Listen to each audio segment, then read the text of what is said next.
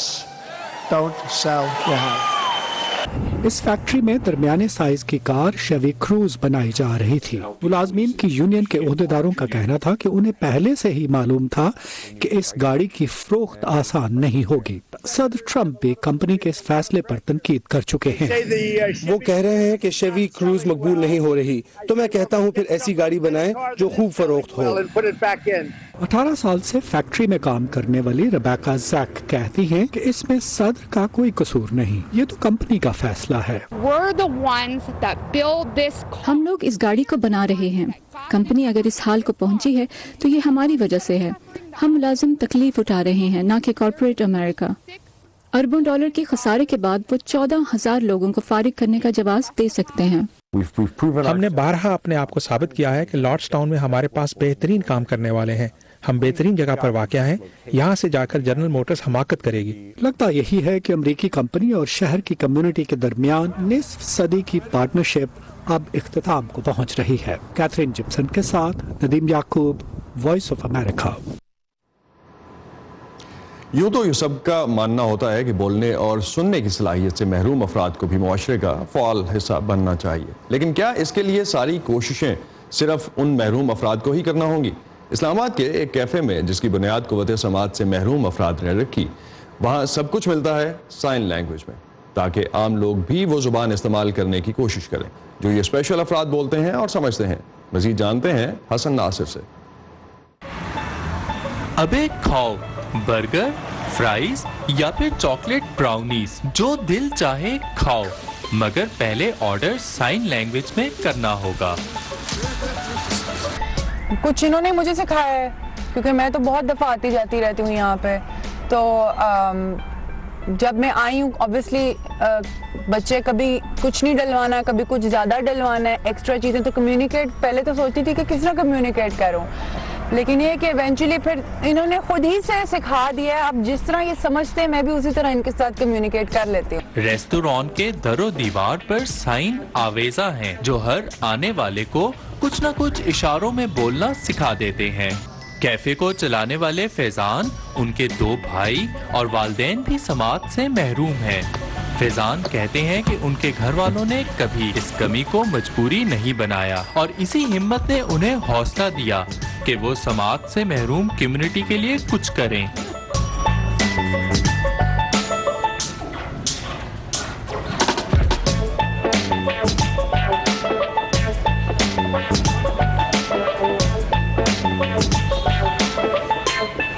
ساتھ بات چیت کو بھی بہتر سے بہتر کیا جا سکے. ایکچولی ہمارا جو یہاں پہ سلوگن ہے وہ ہے let's break the barriers, if we can learn your language so can you. کیونکہ جتنی بھی ڈیف یوتھ ہے ان کو پتہ ہے انگلش میں کیسے لکھنا ہے. آپ کو یہاں آ کے شروع سے اے سے لے کے زی تک سائن لینگویج نہیں لرن کرنی پڑتی. آپ کے پاس ایک پورا مینیو ہوتا ہے، آپ کے پاس دیواروں پہ سب کچھ لکھا ہوا ہے، بس ایک چھوٹا سا جسچر ہے.